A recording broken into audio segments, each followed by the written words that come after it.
ఒకసారి చేయి తిప్పగలరా? చేయి తిప్పండి బాగా. ఈ సృష్టి అంతటికి ఏమైనాడు? తండ్రి. ఆయన సృష్టికర్త. Genesis chapter 1:1.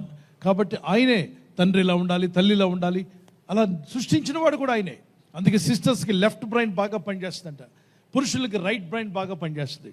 ఏమిటి దేవా, పురుషులకు కూడా లెఫ్ట్ బ్రెయిన్ లాగా పనిచేసేలాగా ఉంటే పురుషులందరూ కూడా ఇక లేడీస్ లాగా మాట్లాడుతూ కూర్చుంటారు, పనులు చేయరు.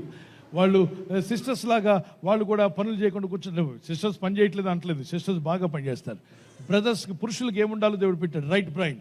వాళ్ళకి ఎప్పుడు కూడా పెట్టా, కొట్టా, తెచ్చా, పెట్టా, ఇంతవరకే, ఎక్కువ సమాచారాలు మాట్లాడరు. కాబట్టి కొత్తగా వివాహమైన వాళ్ళందరూ కూడా ఏంటి ఈయన ఎక్కువ మాట్లాడలేదు నాతో అనకంటే, పురుషుడు కదా, రైట్ బ్రెయినే పనిచేస్తుంది దానికి, రైట్ బ్రెయిన్ పనిచేయదు. ఆయన ఎక్కడికైనా వెళ్ళొచ్చాడు అంటే, వెళ్ళావా మ్యారేజ్ కంటే? వెళ్ళాను, వచ్చాను. అవును, పెళ్ళిలో ఏం జరిగింది? పెళ్ళి అయింది. అలా కాదు, అక్కడ పెళ్ళికి ఎంతమంది వచ్చారు, జనం వచ్చారు, భోజనం పెట్టారు, తిన్నాను, వచ్చారు. ఇంకేమన్నా మాట్లాడు. ఏం మాట్లాడతాను? పెళ్ళి అయిందని చెప్తున్నాగా, పెళ్ళికి వచ్చాను.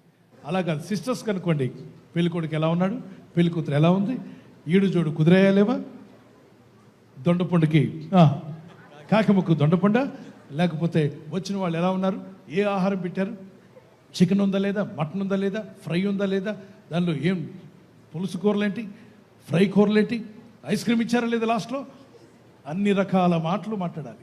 అది వాళ్ళకి సమాచారం చెప్పినట్టు. పెళ్ళికి వెళ్ళి వచ్చారంటే వచ్చా అంటే వాళ్ళకి ఇష్టం ఉండదు, వాళ్ళకి వివరాలన్నీ చెప్పాలి. లెఫ్ట్ బ్రెయిన్కి ఇన్ఫర్మేషన్స్ ఎక్కువ ఇవ్వాలి.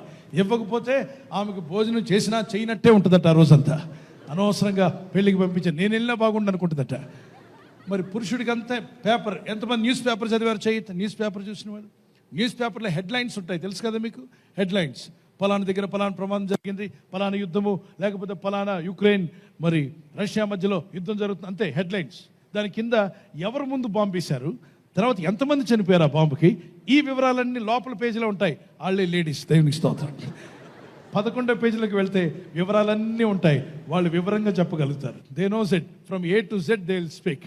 చక్కగా మాట్లాడతారు. అందుకే వాళ్ళ ప్రపంచం చిన్నదైనా కూడా, పెద్దోడు భోంచేసాడు లేదా, చిన్నోడు భోంచేసాడు లేదా, కుమార్తెకి ఆకలేస్తుందేమో, కుమార్తె స్కూల్కి వెళ్ళింది, ఎవరు తీసుకొస్తారు, కోడి గుడ్డు పెట్టిందా లేదా, పక్కింటి వాళ్ళు మన కోళ్ళు దొంగలించారా, మన కుక్కకి ఆహారం ఉందా లేదా, ముసలమ్మకి ట్యాబ్లెట్ వేసాను లేదా, అలాగే మామగారికి ఆయన వేసుకునే షుగర్ ట్యాబ్లెట్ వేసుకున్నాడు లేదా, లేదు భర్త గారికి ఇవ్వాల్సిన బీపీ ట్యాబ్లెట్, ఇన్ని ఆలోచిస్తూ ఆమె తాలింపు వేస్తూ ఉంటుంది.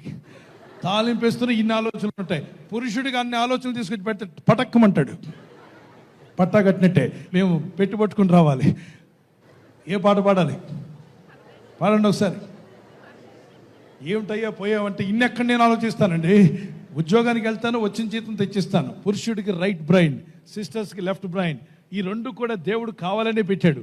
ఎందుకంటే ఇద్దరు రైట్ బ్రెయిన్ అయినా ప్రాబ్లమే, రెండు లెఫ్ట్ బ్రెయిన్ అయినా ప్రాబ్లమే. కాబట్టి పురుషులారా, మీరు తీసుకొచ్చి పెట్టి ఎక్కువసేపు మాట్లాడుతూ ఉండొద్దు, పనులు చేస్తూ వెళ్ళండి. మరి సిస్టర్స్ ఎక్కువ మాట్లాడితేనే మదర్ టంగ్ వస్తుంది. పిల్లలతో మాట్లాడినప్పుడే పిల్లలకు భాష నేర్చుకుంటారు. మాతృభాష, తల్లి భాష అంటారు. ఎక్కడైనా ఫాదర్ భాష అని ఉందా బైబిల్లో? బయట భౌతికంగా సోషల్ ఈ లోకంలో జీవిస్తున్నప్పుడు ఎవరైనా what is your father tongue అన్నారా? గట్టి చెప్పండి. There is no father tongue, only mother tongue is available. ప్రపంచంలో మదర్ టంగ్ ఉంటుంది కానీ ఫాదర్ టంగ్ ఉండదు.